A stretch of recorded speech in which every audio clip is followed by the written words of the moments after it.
It's just past midnight in the autumn of 1888, and London is wrapped in a fog so thick you can barely see your own hand. Somewhere in the East End, in a maze of streets where the poorest of the city's poor try to survive one night at a time, a woman is about to die. She won't be the last. Over the next 10 weeks, 5 women will be murdered within a mile of each other, and the man responsible will vanish so completely that we still don't know his name. The world would come to call him Jack the Ripper, and more than 130 years later, his identity remains one of the most famous unsolved mysteries in criminal history. So how does a killer commit 5 murders in the middle of a major city and simply disappear? To understand that question, you have to understand where these murders happened. Whitechapel, in the East End of London, wasn't just poor. It was desperate. Thousands of people had crowded into the district looking for work, for shelter, for any kind of foothold, and the city simply couldn't keep up. Families crammed into single rooms.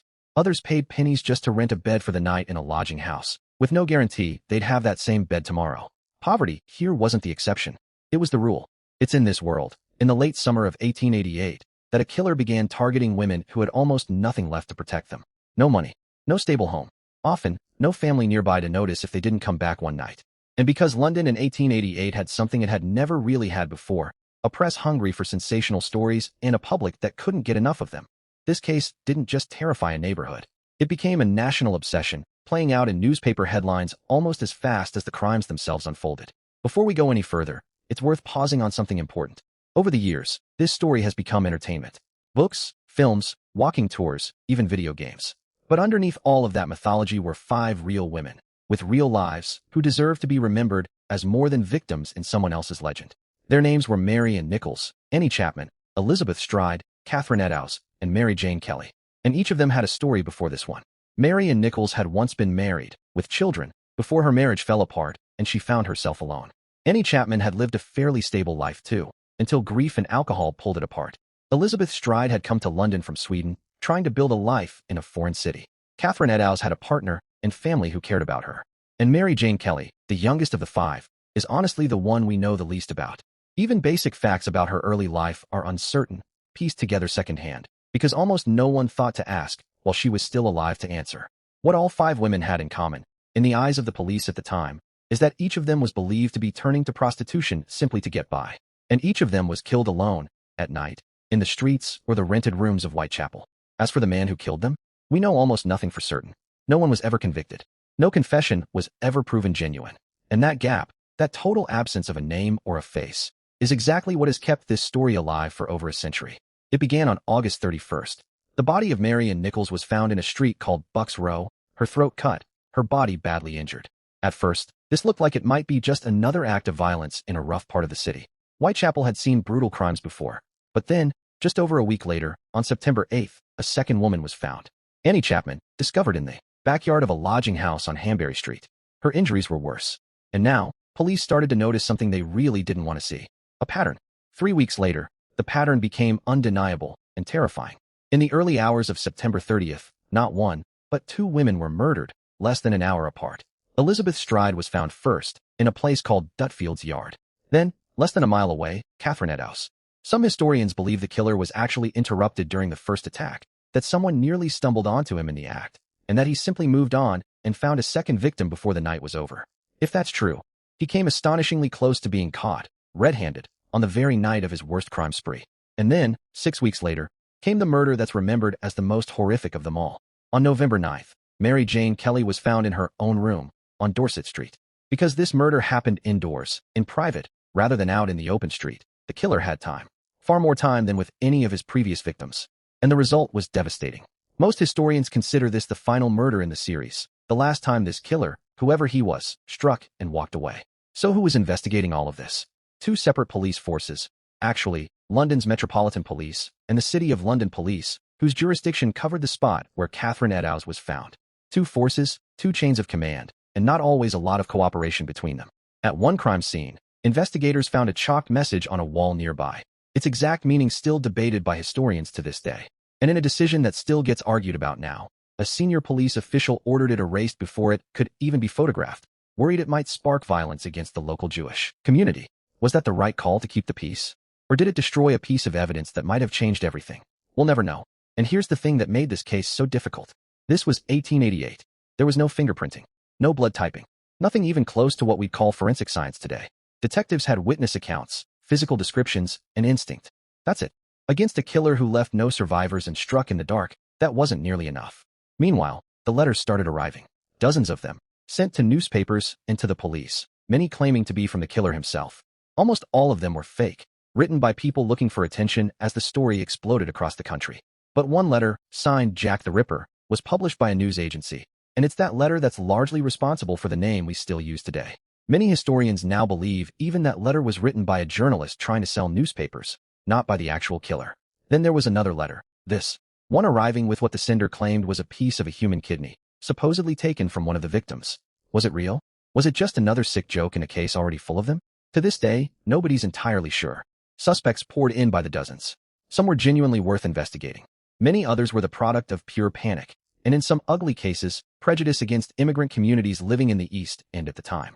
Detectives even looked at local butchers, wondering if the killer's apparent knowledge of anatomy pointed to that kind of trait. But experts disagreed then, and they still disagree now, about how much real anatomical skill these crimes actually showed. And then, after Mary Kelly's murder in November, nothing. The killings that everyone agrees were connected simply stopped. No arrest, no resolution, just silence.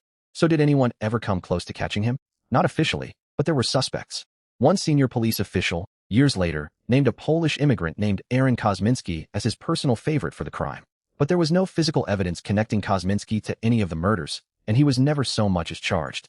Other names surface in the historical record too. A barrister named Montague John Drutt, whose own death shortly after the murders raised eyebrows, and a con man named Michael Ostrog, who'd spent time in and out of institutions. None of these theories has ever come close to consensus among historians. More recently, researchers have tried something the original investigators never could: DNA analysis, applied to items said to be connected to the case, like a shawl supposedly recovered near Catherine Eddowes' body. Some of these studies have claimed a genetic link to Kosminski. It sounds like a breakthrough, doesn't it? But scientists and historians have raised serious concerns about how that evidence was handled and preserved over more than a century, and about whether the methods used can really support such a strong conclusion. So even this modern chapter of the story ends the same way every other chapter has, with more questions than answers. Here's what we can say for certain. Whoever committed these murders was never arrested, never tried, never made to answer, in any courtroom, for what he did. He simply lived the rest of his life, walking free. The murders changed Whitechapel, and they changed London. Newspapers, competing for readers in a way they never had before, ran increasingly sensational coverage, sometimes blurring the line between what was confirmed and what was simply rumor. Illustrated papers printed dramatic depictions of the crime scenes, burning images into the public imagination that, in some cases, had very little to do with what actually happened. The police faced intense criticism, too, for failing to catch the killer, and for what many felt was a broader indifference to the safety of the East End's poorest residents. That criticism became part of a larger conversation happening in Victorian London about poverty, about inequality, about who the city was actually built to protect. But for the families of these 5 women, none of that mattered nearly as much as what they'd actually lost. Children, siblings, partners, real people who had to grieve while the entire country turned their loved one's death into a headline. And in a strange way, that's part of this case's legacy too. It's often pointed to as one of the earliest examples of a media obsession with violent crime that, honestly, still shapes how we consume true crime stories today. You're listening to this story for exactly that reason. More than a century later, this case still hasn't let go of the public imagination. Hundreds of books, countless documentaries, walking tours through the same East End streets where these murders happened. There's even a word for the community of researchers, professional and amateur, who've spent their lives digging through Victorian records looking for the truth. They're called ripperologists. But that fascination hasn't come without criticism. Some historians and members of the public have pushed back hard against how commercialized this story has become, arguing that all the tours and merchandise built around the killer risk drowning out the identities of the women who actually died.